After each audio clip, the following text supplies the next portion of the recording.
La inflación dio un leve respiro en la primera quincena de octubre, de acuerdo con los datos del INEGI. La inflación anual desaceleró a 8.53%. El dato salió hoy muy temprano. El presidente López Obrador, ni tardo ni perezoso, pues lo festejaba diciendo que Sí, ya la reducción en las eh, despensas de Walmart y demás grupos y en la canasta básica pues ya habían surtido efecto, pero pues no, eso no tiene absolutamente nada que ver. Vamos a platicar con Manuel Somoza, director de estrategia de inversión de CI Banco. Manuel, ¿cómo estás? Qué gusto saludarte. Darío, con el gusto de estar contigo. ¿Verdad que la inflación no tiene nada que ver el hecho de que estén pues impulsando este PASIC y pues de alguna Pues manera no, tienes toda la razón. presionando a las cadenas a que bajen los precios? Esto no tiene que ver con que haya bajado la inflación. Yo creo que no. Hay dos datos de la inflación que son bien importantes. Uno es la nominal, que es la que está anunciando hoy el presidente. Efectivamente, se moderó un poquito, pero muy poquito, de 8,68 a 8,53. Sin embargo, esa inflación es la que incluye todos los Ujú. precios, aún aquellos que son muy volátiles, como los de los energéticos o algunos productos de carácter agrícola y alimentos. Pero la inflación más importante, Darío, y tú vas a estar de acuerdo conmigo, es la inflación estructural, es la inflación subyacente. Así es. Y esta, en lugar de bajar, subió, se pasó de 8,29 a 8,39, lo cual quiere decir que seguimos teniendo un problema bastante grave de inflación. Esto va a obligar a Banco de México, en la reunión que tenga en el mes de noviembre, a incrementar las tasas de interés nuevamente en 75 puntos base para llevar la tasa de interés del 9,25 hasta el 10%. Ahora, hay una buena noticia, y la buena noticia es que en Estados Unidos, por algún motivo, antes, hace apenas un par de semanas, pensábamos que la Reserva Federal iba a subir 75 puntos bases en noviembre, el día 2. Yo creo que lo va a hacer. Sin embargo, la nueva corriente lo que nos está diciendo es que están pensando que el incremento para el mes de diciembre sea nada más de 50 puntos base. O sea, la Reserva Federal estaría dispuesta a considerar el moderar el ritmo de crecimiento de su propia tasa, lo cual pues también le debe de ayudar a México.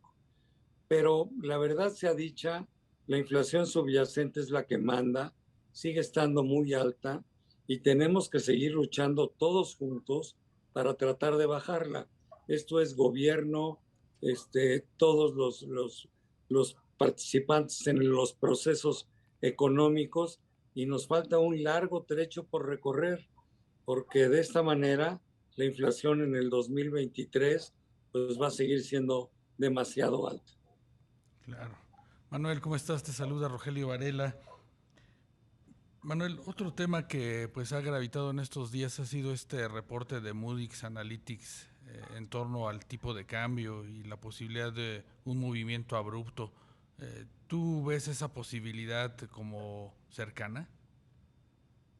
Fíjate que no lo veo. Leí con detenimiento muchas veces el artículo de Moody's Analytica, y me parece irresponsable y me parece falto de argumentos. Y tú vas a estar de acuerdo conmigo. Ellos dicen, podemos tener una devaluación inminente en los próximos meses, o en el 2023, o a lo mejor en el 2024. Bueno, pues a mí que me expliquen su definición de inminente. Yo cuando digo que algo es inminente es algo que va a suceder ya, en unos días, en una semana, pero no en 3 años, porque dar proyecciones o expectativas que pueden ser de mañana o hasta el año 2024, ¿por qué no dijeron hasta el 2026? Yo la verdad encontré el artículo muy falto de argumentos. Déjame decirte, honradamente, desde el punto de vista interno de finanzas públicas, México no tiene por qué devaluar su moneda, porque estamos muy bien parados en materia de finanzas públicas. Es posible que no nos guste cómo está gastando el gobierno, ni en su gasto social, ni en su gasto de inversión, pero lo que no podemos dejar de reconocer es que no se han gastado más de lo que han dicho que se iban a gastar y tampoco se han sobreendeudado. México este año va a tener un déficit en la cuenta corriente menor al 1%. Nunca México ha tenido una crisis cambiaria con un déficit en cuenta corriente menor al 1%. Los problemas de tipo cambiario los hemos tenido cuando ese déficit está en el 5, 6 o 7%. Además, las reservas están intactas, la generación de dólares del país es enorme. Si le sumamos la inversión extranjera directa, 50,000 millones de dólares de remesas por flujos, simplemente no tiene por qué suceder nada malo al tipo de cambio. Pero además, en el carry, es decir, la diferencia entre la tasa de interés en México y la norteamericana a diciembre va a ser de 600 puntos base a favor de nosotros.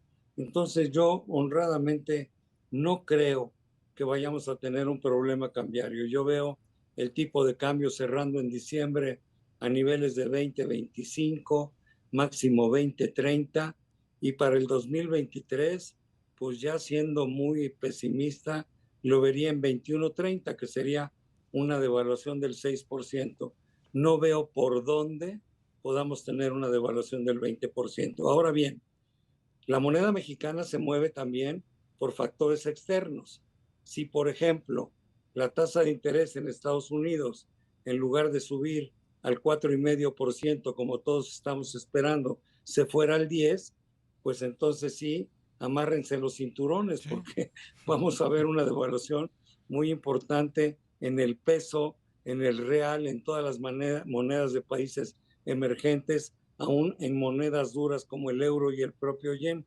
Pero ese es un escenario que, siendo posible, es muy poco probable.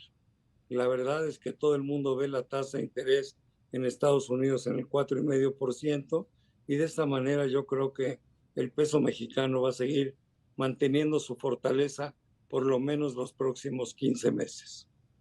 Manuel, la semana pasada se aprobó la ley de ingresos con estimaciones de fundamentales económicos que, a decir de algunos analistas, economistas, pues son francamente irreales, muy optimistas, como el pronóstico del crecimiento económico, como la propia inflación, el tipo de cambio incluso. ¿Cuál es tu punto de vista de lo que se aprobó y cuáles son los riesgos de que se incumplan esos objetivos? A mí me parece que tienes la razón. Dentro de la ley de ingresos que se aprobó, hay cosas que están un poco fuera de la realidad. No hay manera, creo yo, ojalá esté equivocado, de que México crezca al 3,5% el año entrante. Yo creo que vamos a crecer al 1,2, 1,3%. Evidentemente eso puede presionar más las finanzas públicas, pero tenemos espacios, no es un drama. No me gusta un presupuesto que sea tan optimista, porque nos puede llevar a cometer errores graves, pero lo vamos a ir viendo en el camino. Mira, si algo aprendió este presidente de las crisis pasadas, es que lo único que políticamente él no puede enfrentar es una crisis financiera. Y lo va a cuidar y lo ha estado cuidando. Yo por eso creo que, independientemente de que no me gustó la ley de ingresos y me parece que algunas de sus acepciones son demasiado optimistas, bueno, en primer lugar, mientras no se vayan a exceder en el gasto, ahí vamos a estar bien cuidados.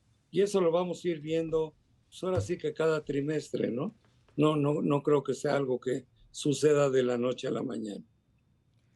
Manuel Somoza, director de estrategia de inversión de CI Banco, muchísimas gracias por estos minutos.